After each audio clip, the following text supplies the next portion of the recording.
A review and conceptual framework for integrating leadership into clinical practice. Leadership theories.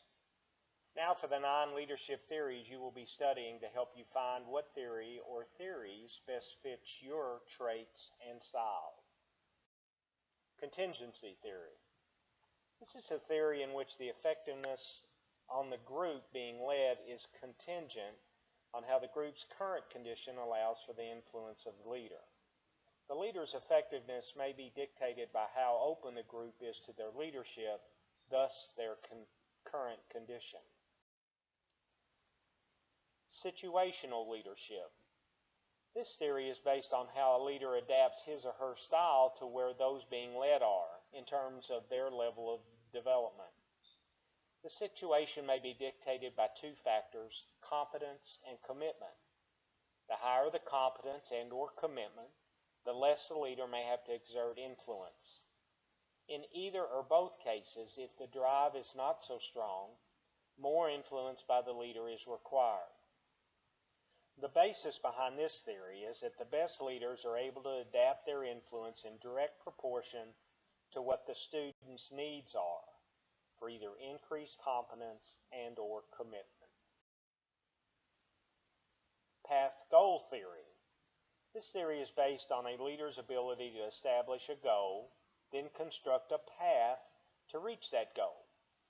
Leaders who practice this theory define the goal for those they mentor, then explain and demonstrate the best possible path to achieve the goal. Trait and great man theories. The great man theory postulates that great leaders are born to lead and, at birth, are predetermined to be leaders.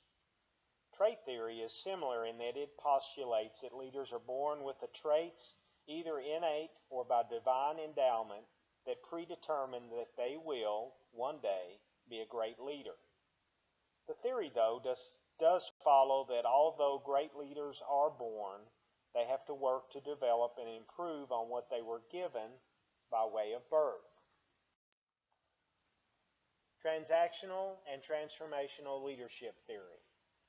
Transformational leadership is leadership by inspiration. Transformational leaders inspire those around them to greater enlightenment and accomplishments.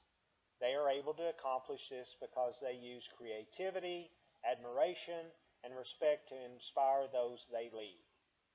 These leaders are given respect and admiration, thus inspiring those around them through the quality of attention they give. These leaders, then, might be classified as charismatic leaders. Transformational leaders inspire those they lead to a greater level of creativity and innovation. Transactional leaders believe in, and I quote, leadership is the process of exchanging one thing for another, end quote. In other words, transactional leaders believe that as one is being led, they are given something in exchange for the work they've done. On the positive side, a worker who does an outstanding job gets a promotion.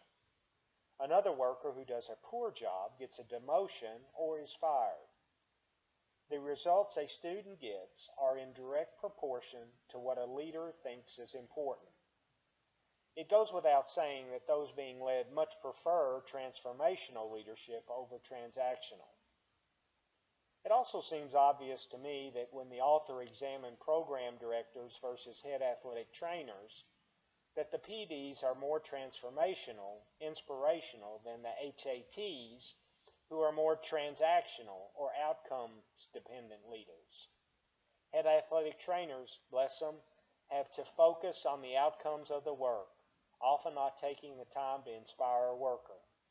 During the heat of the summer, a head athletic trainer cannot inspire a student to have water readily available, but rather must dictate the how and when water is available to the athletes. Servant leadership theory. If it helps you, some people draw comparisons between servant and transformational leadership. Servant leadership, however, places more importance on the performances of those being led, not on the success of the organization. Leader-member exchange theory. The emphasis with this theory is that the interactions between the leader and those being led is geared to establishing more mature leadership behaviors. The theory is based on in-groups and out-groups. In-groups allow for the followers to negotiate expanded roles, while out-group members have interactions which are preordained by contract and/or preordained roles which are established. Of the two groups, in-group members tend to achieve more progress. This shouldn't surprise anyone since it allows followers to have a say in the path they take to learning leadership and offers expanded, negotiated roles based on an ever-evolving agreement. Out-group members, however, tend to be treated fairly since how they are dealt with is prearranged and agreed upon by all the parties. The downside is that because they are just doing what they are supposed to do, they don't get special attention, which would probably foster a buy-in by those being led. Emotional intelligence. Although included as a theory, it isn't a theory in the truest sense. It involves an awareness of self and others as well as the ability to handle emotions and relationships. What is probably most important about emotional intelligence is that it allows those who practice it to recognize and perceive the emotions of others, use those emotions to encourage thoughts and thinking, be able to analyze and understand emotions, and manage personal emotions. The author states that research has found that successful leaders have a high emotional intelligence. People with high IE also have high self-awareness, self-management, in other words, motivation, as well as social awareness and social skills or external factors. Contextual intelligence. This appears to be another non-theory concept. This type of intelligence is attributed to those who have gained wisdom through experience. This type of intelligence comes from what has been learned through experience. Quote, solutions are based on the use of knowledge acquired in the past and the present combined with what is currently anticipated about the future, unquote. The author goes on to say it is, quote, thinking in 3D, end quote. Athletic trainers, as a rule, have to be very skilled in this area. We learn from what has happened in our experiences as well as what we see today, but have to be able to project what might happen in the future based on the current circumstances. There's no rule that says practicing in 90-degree heat with 90% humidity is going to result in heat illness. But our experiences and what we have been taught leads us to prepare for heat illness because of the current data.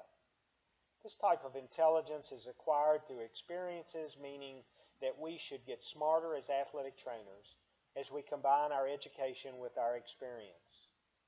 These, in turn, allow us to think in 3D to be better prepared and better able to predict what might happen in the future.